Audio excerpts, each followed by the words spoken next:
పొద్దున్నే ఏదో ఉద్యోగులకు తీపి కబరు అని రాయించుకున్నారు. ఏం తీపి కబురు అది? అది ఏం కొత్త నిర్ణయం? గతంలో బీఆర్ఎస్ ప్రభుత్వం ఉన్నప్పుడే 1% ఎంప్లాయీస్ కాంట్రిబ్యూషన్, 1% రాష్ట్ర ప్రభుత్వ కాంట్రిబ్యూషన్ తో ఎంప్లాయీస్ హెల్త్ స్కీమ్ జర్నలిస్టులతో పాటు ఉద్యోగులకు బీఆర్ఎస్ ప్రభుత్వం తెచ్చింది. 2.5 సంవత్సరాలు దాన్ని పక్కకు పెట్టి 1% ను 1.5% కు పెంచి అదేదో కొత్తగా తెచ్చినట్టు తీపి కబురు అని చెప్తారు. ఇది పాత కబురే తప్ప తీపి కబురు కాదు. నిజంగా తీపి కబురు అయితే ఉద్యోగస్తులకు పెండింగ్ లో ఉన్న 5 DAలు చెల్లించు, ఉద్యోగస్తులకు పీఆర్సీ తక్షణమే అమలు చేస్తాను. 2.5 ఏళ్లైంది. తక్షణం అనే పదానికి అర్థం మారింది. పీఆర్సీ అమలు చేయి.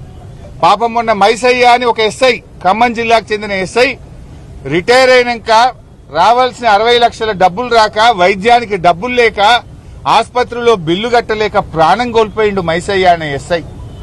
అట్లా ఎంతో మంది రిటైర్డ్ ఉద్యోగులు పాపం చాలా ఇబ్బంది పడుతున్నారు. ఆ రిటైర్డ్ ఉద్యోగులకు రావాల్సిన బకాయిలు చెల్లించు రేవంత్ రెడ్డి. అది తీపి కబురు అవుతుంది.